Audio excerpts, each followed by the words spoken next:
কুম্ভ রাশির সেপ্টেম্বর মাসটা কেমন যাবে এবং কুম্ভ রাশির জাতক জাতিকারা সেপ্টেম্বর মাসে কি কি ফল পাবেন, আজকে এই সম্পূর্ণ ভিডিও থেকে আপনারা জানতে পারবেন যে কুম্ভ রাশির সেপ্টেম্বর মাসে আপনারা কি কি পেতে চলেছেন।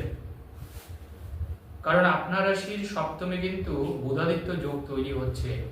এই যোগ কিন্তু আপনাকে ধনবান করবে এবং যেহেতু কুম্ভ রাশিতে শনি বসে আছে, আপনার রাশিতে শনি ট্রানজিট করছে, এমত অবস্থায় আপনি এখন কি করবেন। আজকের টোটাল ভিডিওটার মাধ্যমে কিন্তু কুম্ভ রাশির জাতক জাতিকারা জানতে পারবেন কি কি সৌভাগ্য আপনার জন্য আসছে এই মাসে। তো কুম্ভ রাশিতে শনি অবস্থান করছে গোচরে এবং কুম্ভ রাশির দ্বিতীয় কিন্তু অবস্থান করছে রাহু।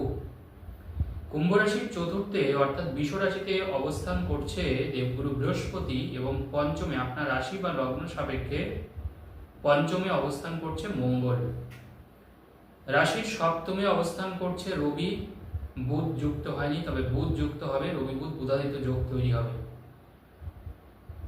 রবি 16ই সেপ্টেম্বর কিন্তু আবার গোচর পরিবর্তন করবে। গোচর পরিবর্তন করে রবি কিন্তু অষ্টমে প্রবেশ করবে, অর্থাৎ কন্যা রাশিতে প্রবেশ করবে। তখন কিন্তু আবার আপনার সময়টা কিন্তু তুলনামূলকভাবে খারাপ যাবে, সেটাও আমি আলোচনা করব। এবং বর্তমানে আপনার রাশির অষ্টমে বসে আছে কেতু, বসে আছে শুক্র, বসে আছে অষ্টমে কেতু শুক্র, শুক্র নিঃস্থ হয়ে বসে আছে। শুক্র মনে রাখতে হবে কুম্ভ রাশির ক্ষেত্রে কিন্তু চতুর্থপতি অষ্টমে বসে আছে আপনার ক্ষেত্রে, এবং শুক্র আপনার চতুর্থপতি এবং নবমপতি কুম্ভ রাশির ক্ষেত্রে। অর্থাৎ শুক্রর কিন্তু একটা বিরাট বড় ফাংশন আছে কুম্ভ রাশির জাতক জাতিকাদের ক্ষেত্রে। শুক্র যদি দেখা যায়, যদি কোনো কুম্ভ রাশির জাতক জাতিকাদের হরোস্কোপে শুক্রের পজিশনটা কমজোর বা শুক্র কোনো খারাপ পজিশনে বসে আছে, সেই ক্ষেত্রে কিন্তু আপনার জীবনে একটু বেশি করে টানাপোড়েন তৈরি হবে। অর্থাৎ আপনার ইচ্ছা বা আপনি অনেক কিছু জিনিস পাবেন না। আপনার সামর্থ্য আছে, আপনার ক্ষমতা আছে, আপনার ক্যাপাবিলিটি আছে, তারপরেও আপনার যোগ্যতা থাকা সত্ত্বেও সেই জিনিসগুলো আপনি অ্যাচিভ করতে পারছেন না। এই জিনিসটা কিন্তু শুক্র যদি কমজোর থাকে কোনো মানুষের হরোস্কোপে, সেই জিনিসটা লক্ষ্য করা যায়। এবং কুম্ভ রাশির ক্ষেত্রে শুক্র আপনার চতুর্থপতি এবং আপনার ভাগ্যপতি অর্থাৎ নবমপতি, অত্যন্ত গুরুত্বপূর্ণ গ্রহটা। এরপরে আমি আসবো, দেখুন আপনার রাশিতে কিন্তু শনি কিন্তু এখন বক্রী অবস্থায় আছে এবং এই শনি আরো মাস 3 মতন থাকবে, 2 থেকে 3 মাস থাকবে। নভেম্বরে শনি কিন্তু আবার কিন্তু স্বাভাবিক গতিতে চলে আসবে, অর্থাৎ মার্গী গতিতে কিন্তু শনি প্রবেশ করবে। শনি এখন বক্রী অবস্থায় আছে।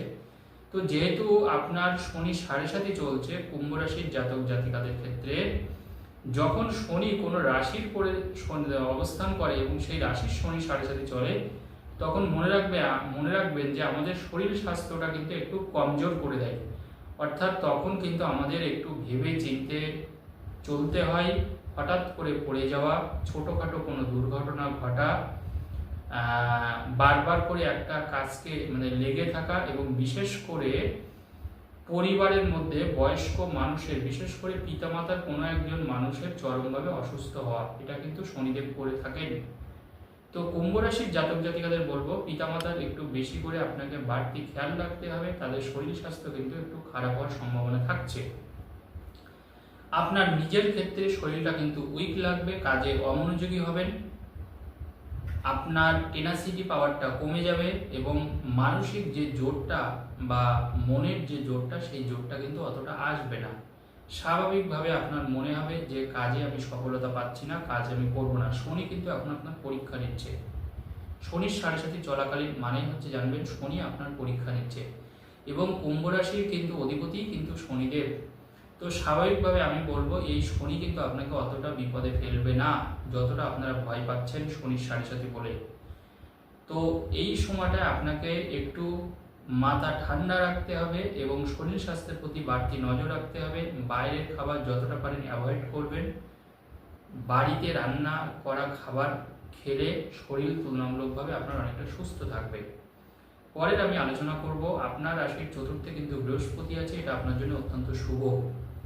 এবং এই বৃহস্পতি মনে রাখতে হবে, যেহেতু চতুর্থে অবস্থান করছে, অর্থাৎ পারিবারিক যে সুখ সুবিধা বা বন্ধু বান্ধবের, প্রিয়জন, আপনজন, কাছে পাওয়া, তাদের সাহায্য পাওয়া, এই জিনিসটাগুলো কিন্তু আপনি পাবেন।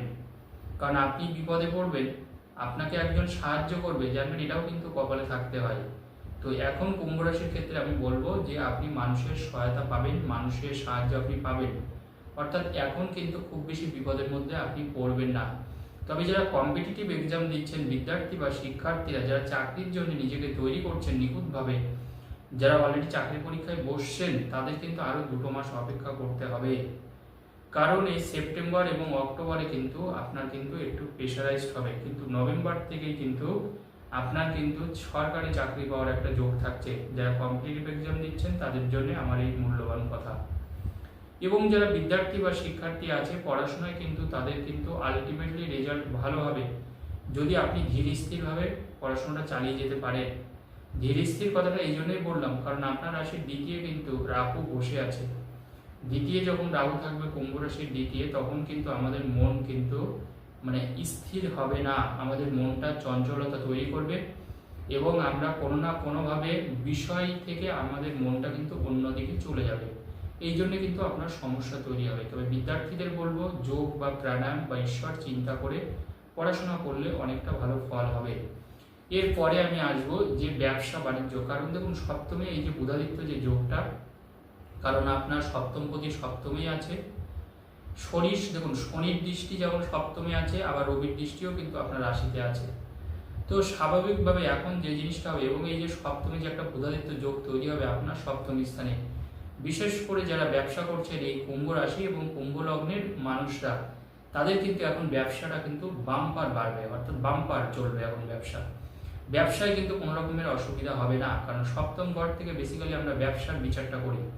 তো ব্যবসার জায়গাটা কিন্তু মারাত্মক চলবে, বিশেষ করে 16ই সেপ্টেম্বর পর্যন্ত ব্যবসা নিয়ে আপনার চিন্তা করতে হবে না। এর মধ্যে দেখবেন আপনার অনেকটা ব্যবসা বাড়ছে, এবং যখন এই রবি অষ্টমে প্রবেশ করবে এবং সেটা হচ্ছে আপনার সেপ্টেম্বরের 16 তারিখে, তখন কিন্তু আপনার মনে রাখতে হবে মানে বাকি যে সেপ্টেম্বরের যে মাসগুলো থাকবে সেই সময় কিন্তু আপনাকে খুব সাবধানে থাকতে হবে। বিশেষ করে আপনার একটা সম্মান হানির যোগ তৈরি হবে, অর্থাৎ সম্মান চলে যাওয়া, আপনাকে কেউ পাত্তা দিচ্ছে না, কেউ গুরুত্ব দিচ্ছে না, নিজের পরিবার বলুন, নিজের বাইরের লোক বলুন, তখন কিন্তু আপনার মানে অপদস্থ হতেও পারেন আপনি।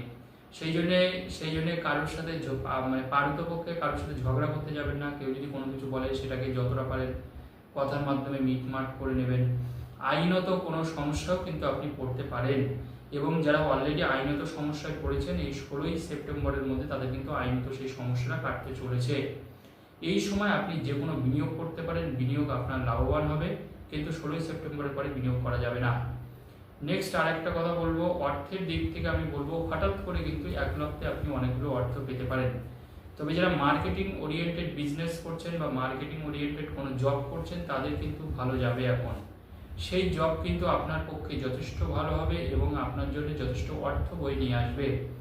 পারিপার্শ্বিক কিছু কিছু সমস্যা আপনাকে একটু ভোগাতে পারে, পারিপার্শ্বিক কিছু কিছু পরিস্থিতি আপনার মানে বিরুদ্ধেও যেতে পারে, সেই জন্যে আপনার মন কিছুটা ভারাক্রান্ত হতে পারে। তবে যাদের চাকরি নেই, যারা চাকরির জন্য উৎকণ্ঠায় ভোগ করছেন, তাদের সেপ্টেম্বরের 5 তারিখ থেকে সেপ্টেম্বরের 16 তারিখের মধ্যে তারা কিন্তু আবার নতুন চাকরিতে জয়েন করবেন, এইটুকু বলতে পারি।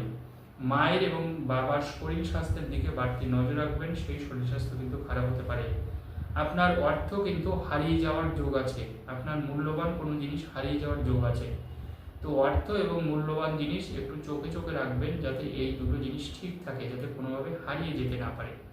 ধন্যবাদ, আজকের আলোচনা এই পর্যন্ত। যদি ভিডিও ভালো লাগে অবশ্যই চ্যানেলটা লাইক ও সাবস্ক্রাইব করবেন।